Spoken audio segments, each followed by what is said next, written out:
Back here with another edition of TSIBS Interviews. Hi, everyone. TSIBS88 with you here on a Wednesday evening. Beautiful day here in Pennsylvania. I'm sure it's nice most places where you live. and we are getting to the halfway point of the season. And my next guest, one of two who will be on tonight, but he is here now. VibezDigital, the GM of the Chicago Wolves. Vibes, how you doing tonight, buddy? Hey, what's going on? Not too much. Listen, we've got a lot to talk about. We're going to have Jlm1410 on in a little bit. He's en route, and he will hop into this Google Hangouts when he is ready. But for now, let's get started with you. You know, you've taken on the GM responsibility this year for the Wolves. Just to mention a couple of awards that you won, the Bud Porley Trophy Award, the John Chick Trophy Award. I have no idea what those are for, and maybe you can explain them to me. But well, I didn't even know that I won them. I had no idea. Yeah, apparently a month ago you won these things. So, well, we're gonna have to dig deeper into what all this means. But anyway, so you were around for season one, correct? You were just not a GM, but just a player. No, I was a GM of the Wolves. Oh, you worked for them? Team. Okay, yeah. All right. Because I prepped well for this interview. Again, you go, first of all, let's talk about that. Going back in GM again, the first season for PSN for this league. Obviously, things weren't perfect because first season these things happen. But what were your impressions after the first season here for the PSN players? How well did things go considering it was the first season out for this group? Well, I mean, it was rocky, in the sense that there was a lot of people who were turning up inactive. A lot of players were turning up inactive. So it was like a constant struggle to find out who exactly was going to be on the team, who was actually around to play, who was at your disposal. I mean, it was a little hit or miss as far as that was concerned. Mm-hmm. All in all, though, I mean, it was a very successful first season. I think the league got off to a really good start, despite all the the trouble that there was as far as getting things going. But I mean, it was phenomenal. It was the greatest gaming experience that I've ever had, as far as any sort of sports league. It was awesome. I mean, then I started getting into writing the articles and stuff, and it was just awesome. I don't know. Anyway, next question.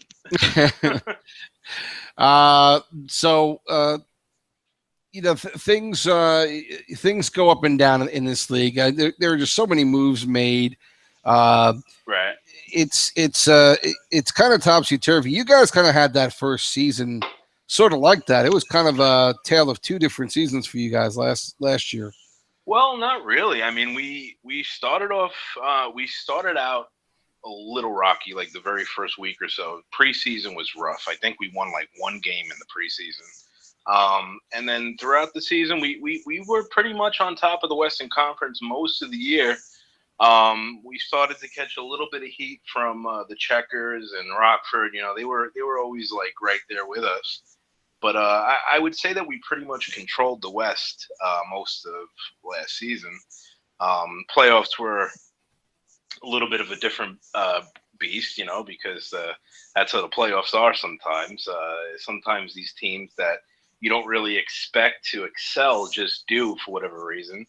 I know the Checkers, playing against them, they were such a frustrating team to play against, because they played a really solid collapsing style of D, and it was just nowhere to go with the puck, and that's why they ended up going, on in the playoffs and eliminating us eventually. But I mean, we held pretty strong throughout the year.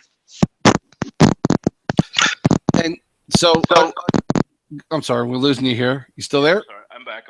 Yeah. Okay.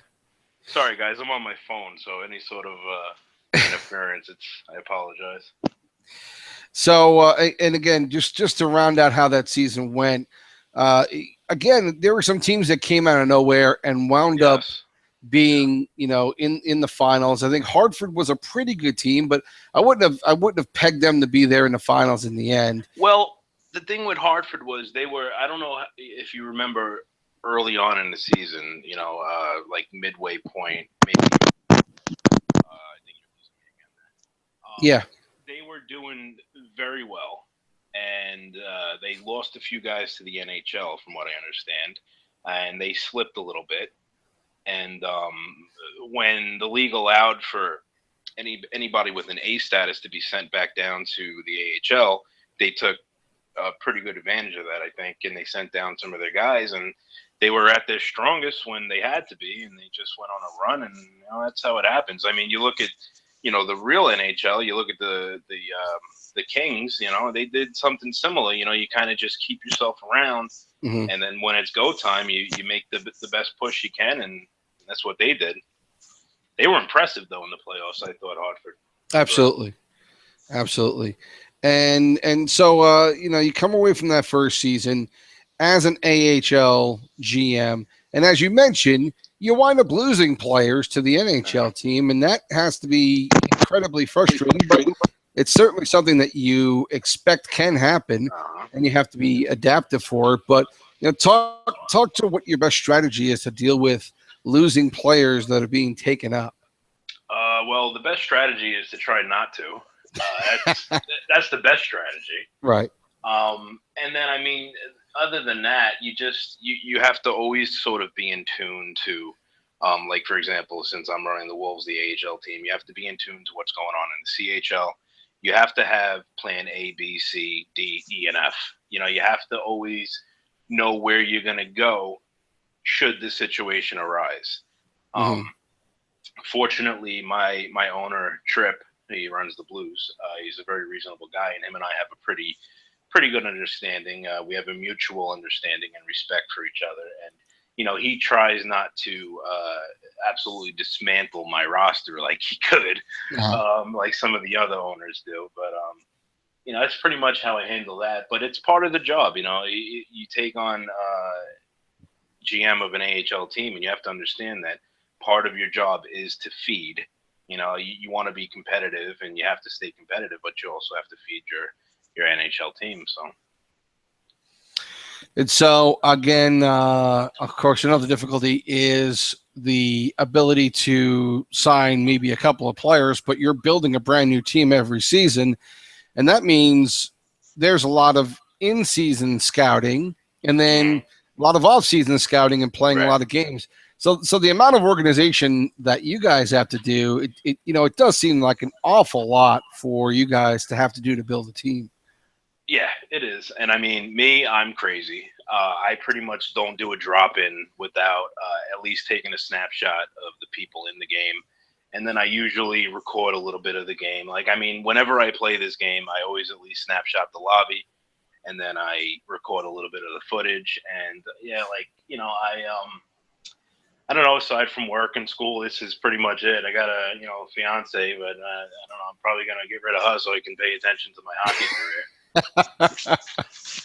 Yeah, that might, unless you've been married for a long time like I have, and then they don't care anymore, so it's perfectly fine. I just got to hang on, that's all. Exactly. Yeah, that's all it is. So season 2, obviously well underway. You guys are doing phenomenal so far this year.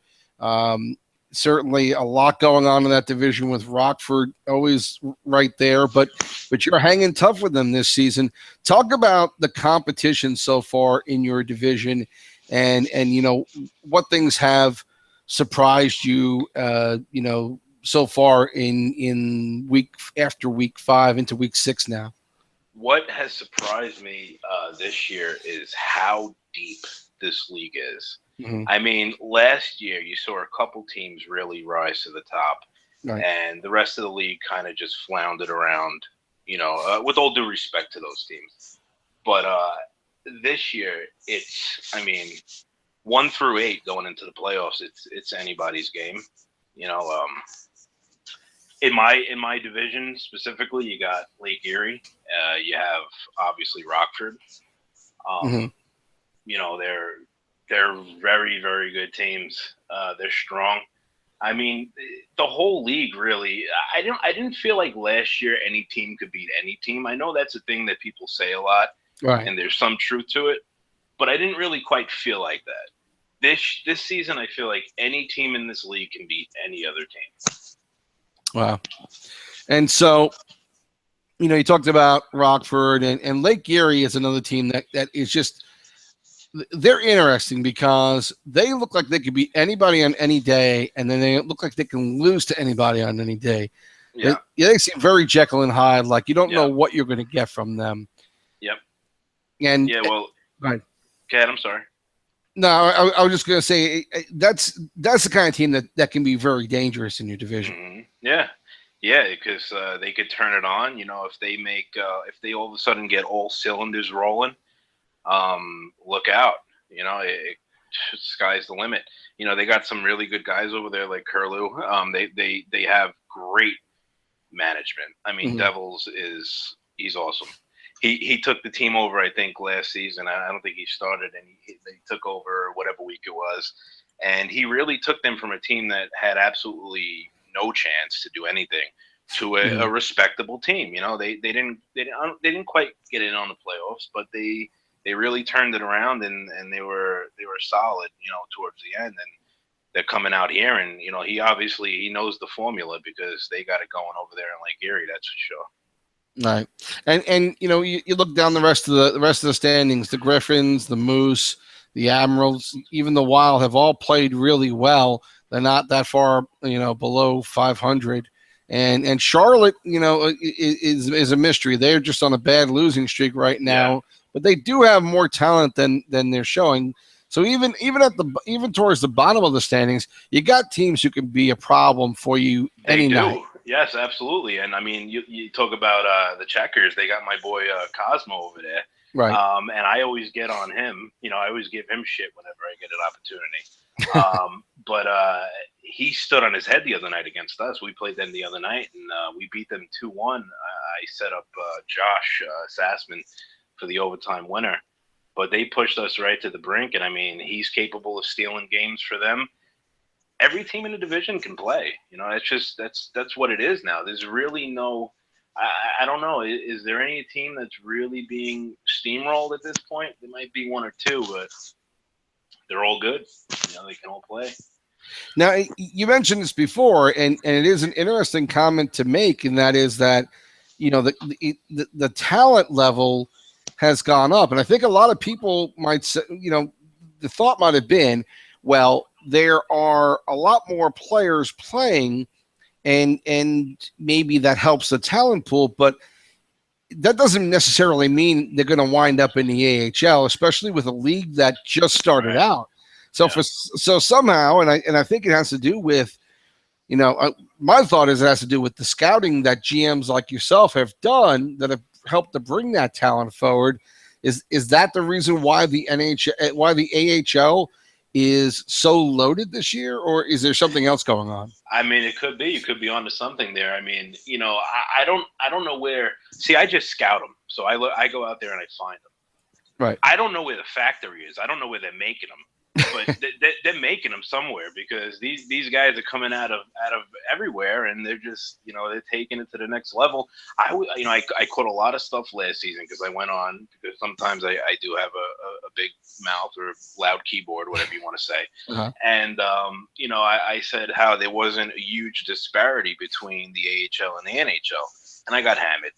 You know what I mean? And I said that this season you would really see the difference, because I thought a lot of the guys from the AHL last year would be moving up into the NHL, and you would start to see a bigger gap between the leagues. And, well, I guess it happens. I've been wrong once or twice before in my life, and apparently I was wrong here too, because, the AHL, it's right up there. It's a good league. It holds its own and strong. And, the other thing I guess to keep in mind is that over time, as this league moves on season after season, you would think that's when the players are going to be known better, but, and they're going to wind up in the NHL and all that. But it also seems, though, that there is a younger and younger crop of players that are coming up that are incredibly talented, And I wonder if, we're going to talk to Jlm1410 in a bit, but guys like him who are young, who are really into the game, but also have a mind for it. While there may be some of the top players in the AHL are going to be playing in the big time next season or the season after, it just seems like this is going to keep on getting replenished by younger, newer players to the system who are damn close to as talented as a lot of what we're seeing now. Well, such is the cycle of life, right? I mean, the old, so to speak, move out, and in comes the new. And I mean, I would imagine that's the same thing. I got a kid on my team. I think he's like 14 or something. My goaltender, Navzi. Mm-hmm. Kid's an animal. He's a beast. I mean, right. He's absolutely stolen games for us. And he wasn't anywhere to be found, at least that I saw in the league last year. I think he told me he was on some training camp roster. But yeah, kind of like what you're saying, these kids are just they're coming up out of these leagues and moving on into the AHL, and eventually they'll probably get up into the NHL. But yeah, that's right. And so before he jumps on and we embarrass him, so let's talk a little bit about JLM. He's a guy that I remember playing against with Utica, a very tough Utica team that we lost to in I believe 6 or 7 games to them in the first round. And JLM was he's a guy who incredibly frustrating to play against for sure. And he, right now he is a 4th leading scorer in the league, doing phenomenal. Plus he's taken on the added responsibility of being an AGM. Talk to me about JLM and what does he bring to this team that is incredibly valuable to you? Well, I'll tell you what, when I was looking for an AGM for season 2, JL wrote me a very deep letter asking me if he could please be the AGM. And I'm just kidding, obviously. JL he's awesome. He's amazing. Number one as a player. He's great. He's relentless on the puck.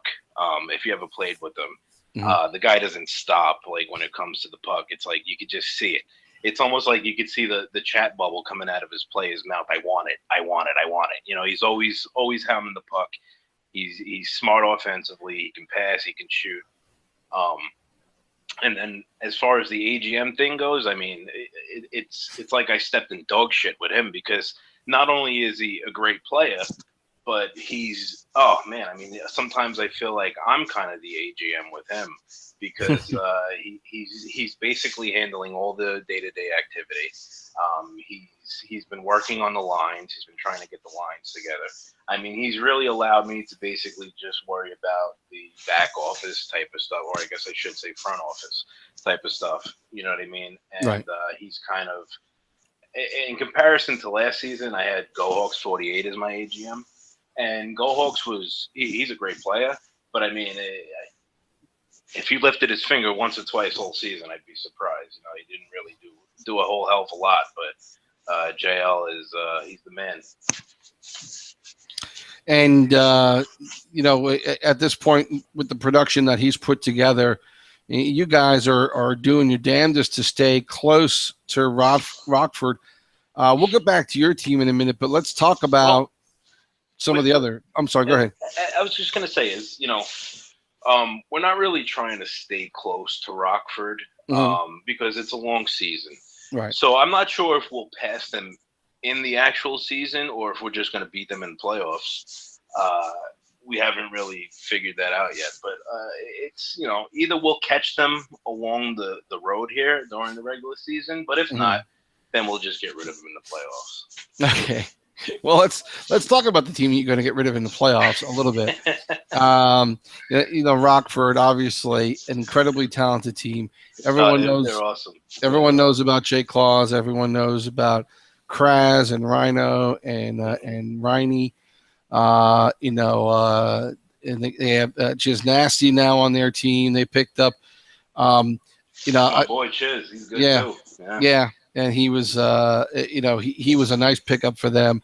The goaltending, it might be the only thing I have a question about, but yeah, it is tough to look at this roster and not think, okay, where do I find the weak spot in it? Yeah, I mean, top to bottom, they're good. I mean, on their back with Goose and OSU, I mean, they're solid. Mm-hmm. They're forward, like you mentioned, all their forwards. They're, top to bottom, they're going to be a tough team. They play a certain style of game. I'm not gonna. I don't want to get rid of all my tricks here or my plans, but they do play a certain style of game. I think we can figure out a way to counter that. But it's like I said it early on. I'm an honest guy, and the road this season goes to Rockford. Like if you're gonna win the championship, it's going through Rockford, and I'm telling the entire league that right now. Even with Rochester as good as they are, and I guess you could say the road kind of goes through Rochester too, but it's going through Rockford this time. So we'll be ready when we decide to go through Rockford. So you mentioned Rochester, and obviously there are a few different teams to talk about in this league.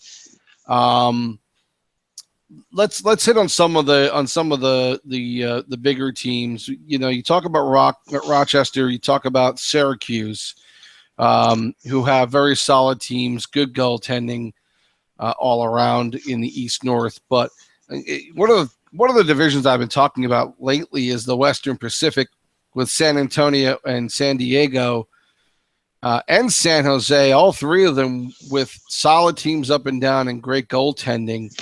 Do you see one division being tougher than another? Is there any, is there any anybody else in the other three divisions that you would really have some matchup issues with? I mean, I know who we're having trouble matching up against, and it's the same type of team that we're having issues matching up against. Mm-hmm. As far as like one division kind of having an advantage over another one, that's what I was talking about before with the depth of this league. That was the case last season. Mm-hmm. Last season, you heard people, you saw people chopping it up about East versus West. I think that the West was, even though the East ended up winning it, I think that the West was a lot more powerful than the East. Mm-hmm. This season, I just don't see that. I think all across the board, it's pretty even. We've mentioned powerful teams from each division, really. You bring up San Antonio. They're another team. Watch out for them, especially with Mooner in net. The guy can straight up steal games. They're definitely a strong pick coming out of the Pacific. Right. And how, again, as a goaltender, I tend to obviously I tend to look at that and find a lot of a lot of teams that do well, that are strong, have a really strong defense. How do you feel about that, about your team, about your defense and your goaltending at this point? Do you feel like you've got enough to go up against the strong offensive squads like a Rockford? Absolutely. When I built this team, I build my teams always from.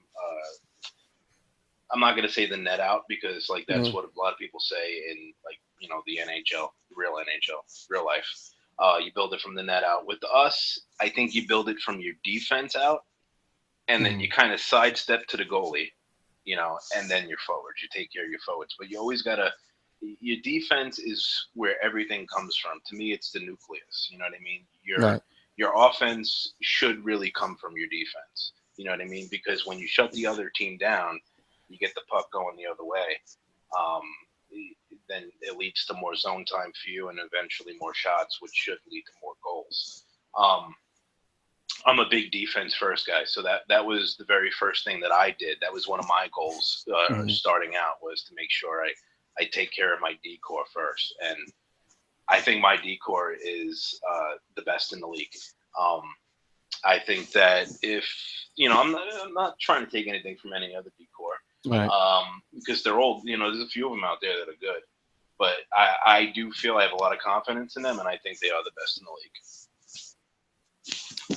So let's go back and we'll step away from the league from a little bit, and then talk about your history with playing this game. Before joining LG, had you played in any other leagues, and if so, what was your experience with them? Well, as far as the game's concerned, I'm original. I'm 32 years old, so I've been around for a while. Mm-hmm. I started out, playing 94. I think that's the very first one. Right. That was after Blades of Steel. I kind of went from Blades of Steel into 94, and then I played, pretty much every year. Stopped playing for a little bit. Then started getting into it around 12, 13. Found out about this EASHL thing, and I mean, from there it just took off. I found out about another league. I don't know if I'm allowed to mention it on the sites thing, but oh yeah, you can. Sure. All right. So I started playing in VG. I played over there for a little bit, a couple games here and there. Not much experience, just kind of scratching the surface. Then I found out about LG, and this league is awesome.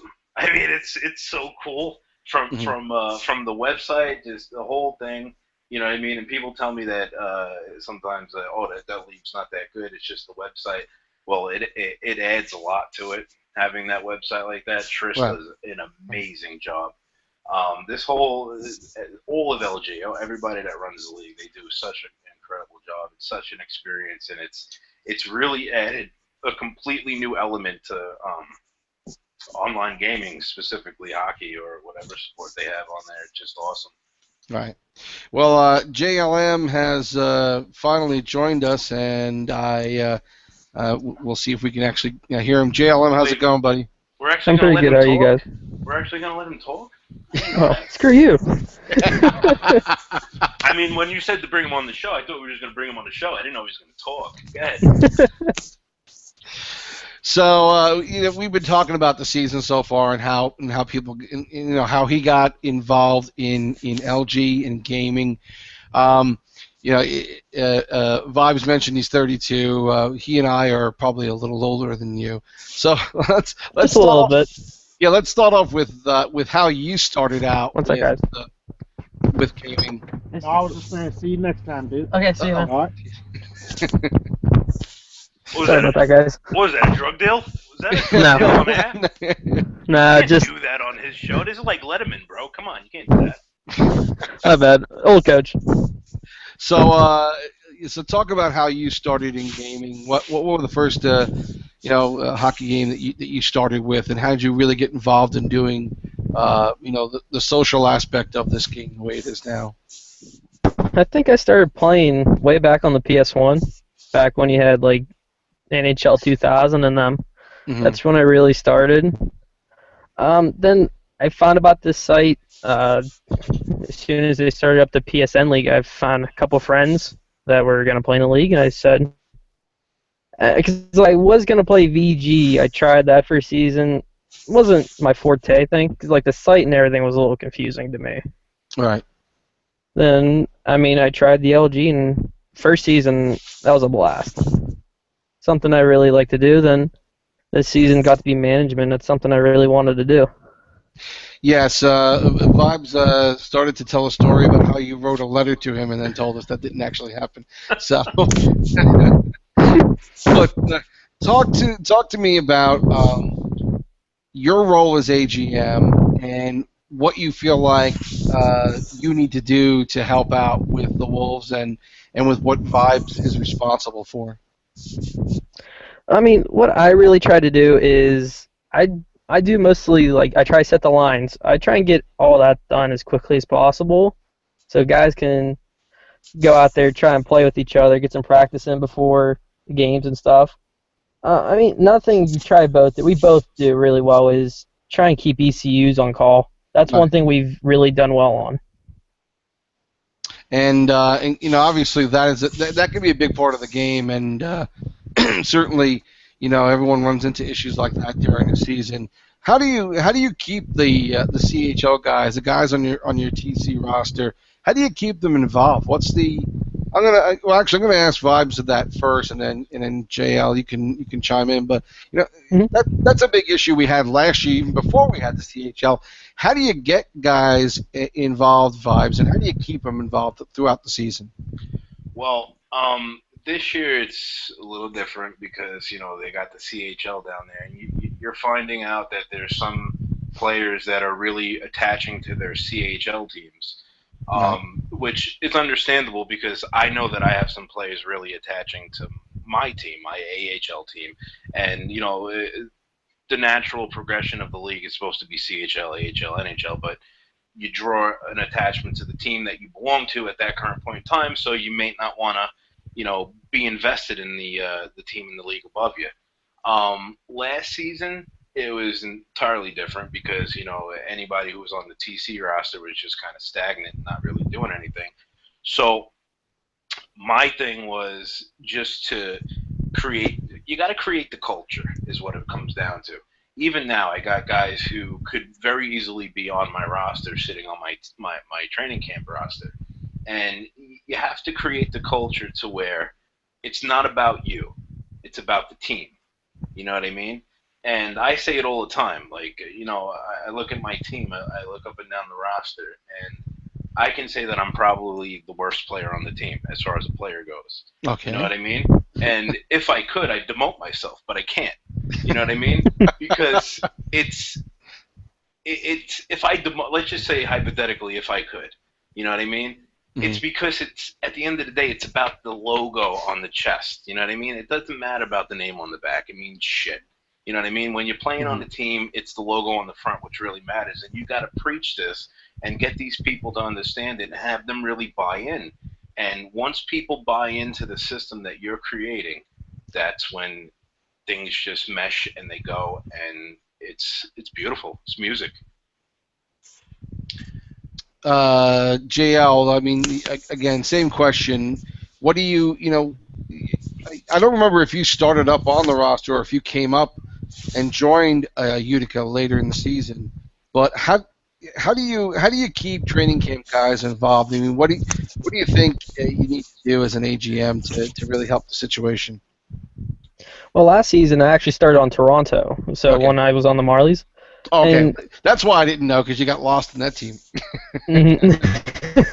Yeah, I got moved like week 3 or something, but most people from did. a player, but like from a player standpoint, like when I was on a TC, it was like, all right, it's a constant dig. You want to make that roster. Making the roster is your primary goal as a TC player. Then, as my job with the AGM, what I want to do is I want to give those guys every chance we can to get them up on this roster and prove what they got. If we got a guy that's underperforming, I mean, not saying we do, but it's just if the next man up mentality's got to be there. It's a performance-based business, you know what I mean? You have to perform, and if you don't, then that opens up a door for somebody else. I mean, we just had somebody the other day, and I'm not saying that every GM is like this, but I am. I keep an ear to everything. You know what I mean? I had some guy the other day just randomly type in team chat on the website, what's going on? Why don't I ever get a shot? I'm down here in the CHL, and he made himself nervous. Noted, you know what I mean? He made me realize who he was. Mm-hmm. Looked at his stats. I see that the guy can score, he can play. Called him up, gave him a shot. He actually had a pretty good game. He didn't score and put any points, but he was a solid player. So like always, I don't even know what the hell I'm talking about. But yeah, that's I bring them up that way, see what they can do, and then go from there. Well, that's something that I think every team goes through. I've certainly seen that with Hershey. We get those messages on the chat where, somebody's like, hey, come on, I've played this game for so long, and you guys have to give me a chance. And there's absolutely a better way to do it than that. And I think as a GM, that's probably the toughest thing to do, is to say, look, we've got to put out so many lines a week. A goaltender, that's one position where maybe you could sneak a game into somebody here and there. But when you've got all your other lines, and if they all want to play, there's no room for somebody at that point. And so, Yeah, I guess that's the tough. That's the toughest message to get across to these TC players is that this is the way the league is structured, and you just have to be ready. And it's tough finding guys like that. It is, and that's like we were saying before. That speaks to the depth of the league. You know, you have X amount of spots, X amount of openings, and Y amount of players. You know what I mean? And it's just like there's so many more players than there are spots. So some of these guys end up just, and that's something that I do a lot of times. Is I tell people that, hey, look, at the end of the day, you know, you could very easily be on my roster, and I know it. Right. But these guys have been around, you know what I mean? Kind of like a first come first serve sort of thing. Like these are my guys. They've been around, you know what I mean? They've been playing with me, you know.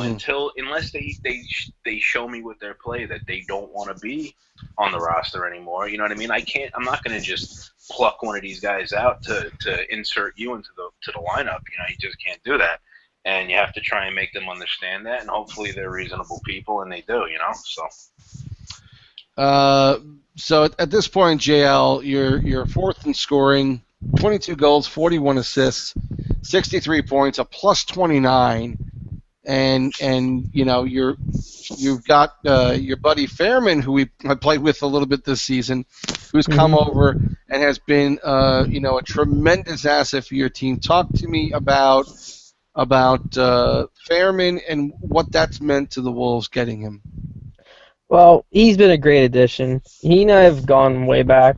We've been friends for a while, and I mean, it was tough. I was trying to get him bidding, and I mean, he ended up falling through. But I mean, then we had the struck the deal with you guys and Moran. Thank you, Moran, again for the trade. But but really, he's been an instrumental part in what's going on, and especially when we're out there together. I was looking at stats earlier. Since we've gotten him, he's putting up points at a 4.9 points per game clip. It's insane. So I actually made a joke to JL earlier as I was writing the article about Claus. I made a joke. I said, "Listen, I said if Fairman keeps this shit up, I'm gonna have to write an article about him pretty soon." You know, because he's been putting them up. You know, he's been doing really well. I mean, what he put in 7 goals last night. Yeah, he had 7 last night. I don't think I've scored 7 goals in my entire career, but I mean, you know, the kid's been good. He's been really good. So let's, since you've mentioned it, let's talk about your open love letter to Jay Claus today. Obviously, it's we've all been kind of joking about it and having some fun with it, but honestly, this is your, you know, I'm assuming you're just trying to say, look, you know, we understand how good he is, and you know, it's going to be difficult to deal with him in the end, but you know, whatever happens, you have some respect for the way that he not only plays this game but runs his team. Am I getting the gist of that, or was this much worse than I'm thinking it is? What, the article? No, the article was just, you know, look, he's good. You know, the kid's good. He can play. And you know, listen, I love this league. I love the media aspect. You know, I was pretty much involved with the whole media thing. I think I played a pretty good part in getting things going, kind of like making people realize that, hey, let's add a media aspect to this AHL PSN side, you know. And I listen, I really enjoy writing. I love writing. I love words. You know what I mean? Words are awesome to me. It's actually not what I do. I'm a software engineer, but you know, I still have a deep-rooted love for words. You know what I mean? So that's why I like to write. And I think that when a player is good, you know what I mean? Why not give them their notoriety? I mean, you know, look, like I just said, what I do for a living, you know, software engineering. You know, I'm a problem solver, and right now, Jay Claus is a problem. That's all he really is. So, you know, eventually, you know, we'll solve him. You know, but he is a problem for this entire league. You know what I mean? If anyone thinks that Rockford's going quiet or Jay Claus is going quiet, you guys better wake up and smell the coffee, because they're not. They are not going quiet. Oh no, they're definitely not going to get out of the fight. Nope. No, they're not. But yeah, so that's why, you know, I wrote the article, because he's shit, man. The he's fucking good. he's gonna easily eclipse Theos. He's gonna beat Ethos Jinx as far as goals are concerned. He's gonna own every scoring title as far as the league is concerned after this season, and it's just a matter of like I said, solving the problem. So let's and certainly that was a lot of fun to read that article, and I would encourage everyone in the AHL to take a look at that if you haven't already. Funny, but also definitely paying some respect to Jay Claus, who he deserves it. He deserves it. He's good. He does, and you know what? Obviously I've interviewed him, and certainly anyone can go back and listen to that, but. He's a great player, but he's also a really, good person, smart guy, good sense of humor. Yeah, see, that's the thing. Like, I've talked to him a couple times. I heard him on air that time, and he's actually a really good guy. You know what I mean? Yeah. And it's kind of disappointing when you find out that he's a good guy because you almost want him to be a piece of shit. You know what I mean? Right. And then you find out he's a decent human being, and it's like, oh shit! Not only is he good, but he's a decent human too. What the hell am I going to do here? Right. Like I said, he's a problem, so we're going to solve him. JL, let's go back to something I was asking Vibes earlier, and that was about the rest of the competition in the league. But let's talk about your division first. What we were talking about before was, it's not just about Rockford. There's a lot of tough teams up and down. What's been your impression so far about your division, and what kind of challenge it's going to be to play this entire season against all these teams? Oh, it's definitely going to be a challenge. I mean, sure, you got Rockford there sitting up there at the top, but you look back, you got Lake Erie, and Devils is a really good team right there. Lake Erie is going to be a tough match for anyone. Then when you even look behind them, from 4 through 7, they're almost all tied for that playoff spot. And it's just a battle. And everyone's going to be going in this division trying to clinch that last playoff spot. And sure, we're sitting high above them, but we're the targets. We got to really watch out when we're playing these division games. Like the other night, we lost to Iowa. Right. Yeah, and they beat us too. Like we didn't just barely lose to them; they beat us. They had Newfie in net too. We couldn't crack him. He's they're fighting for their playoff spots because we're week 6 going into week 7. This is when they're really going to try and make that push and get away. So, moving down to the rest of the season and the remaining weeks leading up to the playoff run, what kinds of we'll start with Vibes. What kinds of things that you're looking to do to get ready for that playoff push? Nothing is definite, but obviously you guys are in great position to make it. What do you do from here on out to get ready to have your team at their peak before the playoff run starts? Well, it's kind of at this point you just continue on with the process. It's a season-long process. I said early on, that the season doesn't really start until week 3 or week 4, whatever it was that I said. That's because, you have stages. Like, in the beginning, it's your filling out stage, and then as you're getting through the middle, like we are now, you should be working on your lines. You know what I mean? As we get a little bit closer, what I'm going to be doing is I'm going to really be solidifying these lines, with JL's help. Him and I will crunch things over. We'll talk about stuff, and we'll come up with a decision together as to what the final lines will actually be. And then from there, it's just keeping everything together. It's just being the glue and keeping everything tied down and nuts and bolts tied in. And just from there, just improve, play. You know what I mean? Work on the speed of the game. Work on, where you're finding each other. What your tendencies are, and just from there, just keep it rolling. Try and keep it together. You don't want to see. To me, at this point, change is bad. You want to try and avoid change as much as you can, and only change when you absolutely have to. And again, JL, at this point, as a player who's obviously doing well this season, You're obviously playing at a peak level right now. What do you do to not have a let up as the season goes on? You guys are doing well. You're doing well. How do you keep momentum going at this point? Well, I think the thing is we gotta do is just keep playing like it's gonna be our final game because we want to go all the way. We want to keep playing, and this team has definitely the quality and the depth to do that. And if we just let up for 1 second, we could just start drifting. When we don't want to do that, we want to just keep pushing forward and forward. Don't take your foot off the gas, that's for sure. Yeah, if you slow down, somebody's gonna catch you, and we don't want to be caught. Now, in a playoff series, obviously, it's a little different. During the year, you match up lines. I know a lot of owners try, or a lot of GMs try and go with a set lineup every day or every week. The same, try and be the same players playing the same days if possible, so that you have some continuity. But in a short series, what's without giving away all of your strategy, what's really the right way to approach a playoff series in this kind of league with the rules that you have to abide by as far as guys getting out there and playing? I really don't know much about the playoffs, so I don't really know. I don't know.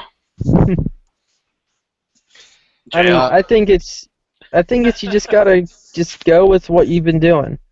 I'm one of the types of guys. I don't think sure there might be a matchup you want to try and get out there, but I feel if you just keep rolling with those same lines, just keep those same core guys together.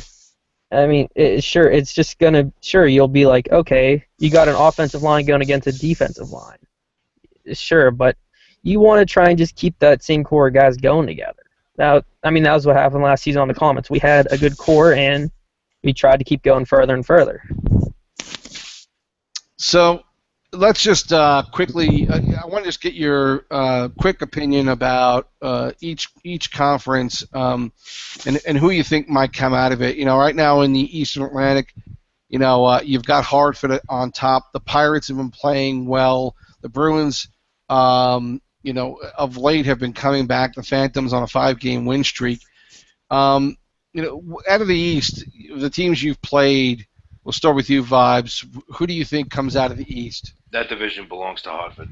Yeah. Yeah. Yep. That division definitely with Hartford. We'll move over to the Western Central. To the East North. Rochester, Syracuse, Binghamton, Albany, even, and then the other half of the league with St. John's, Utica, and Toronto. Rochester certainly playing incredibly well. Syracuse has a solid team, really good goaltending, and the Senators, playing well. I believe they're the ones who blanked Rochester, Rockford the other day. They did. A lot of good teams in that league, and I think Albany's been an underachiever as well. Even with their record, they should, kind of thought they'd be doing a lot better than this. Who comes out of there? It's funny. I'm probably gonna catch a lot of shit here. Because I like Rochester, but for as good as Rochester is, I like Syracuse. And I also like Binghamton. Both of those teams are really solid. I like what JD's doing over with Syracuse.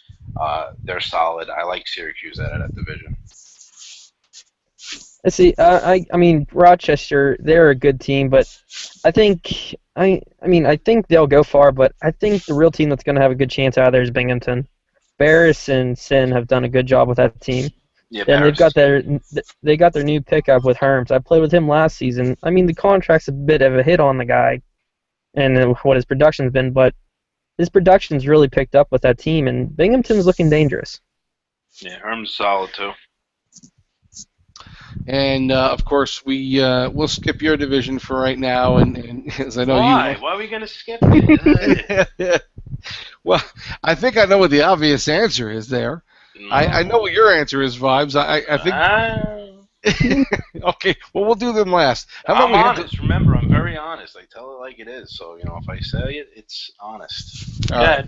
Western Pacific. We'll go there first. Again, we talked about them earlier. San Antonio, San Diego, San Jose, all with great starting goaltenders. Texas has Apex Predator. He's also a very solid backstop.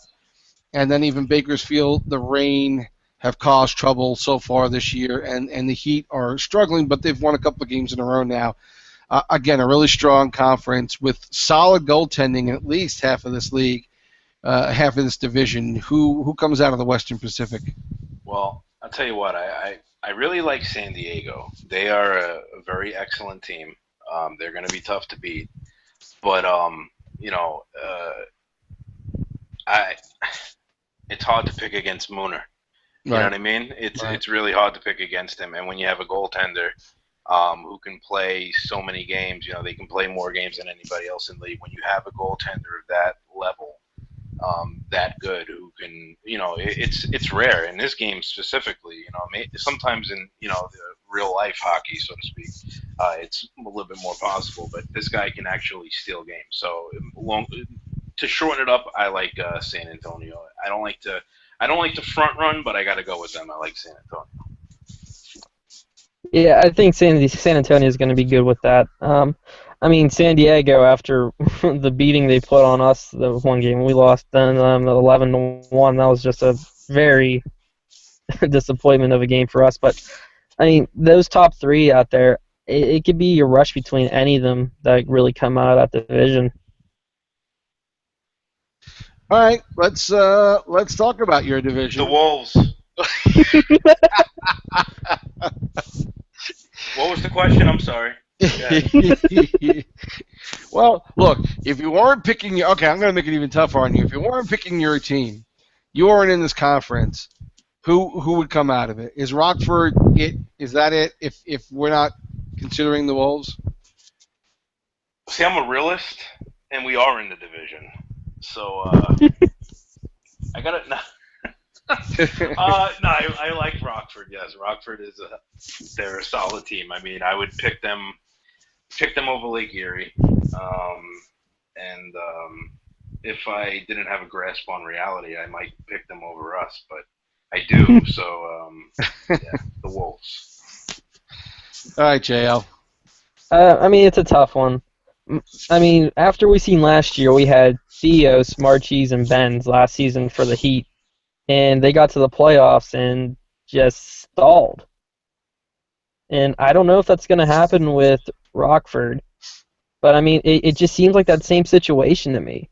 It's like they are a great team, but are they going to be able to get it done when it comes time for it to get done? Do I have time to? Can I tell a quick little story?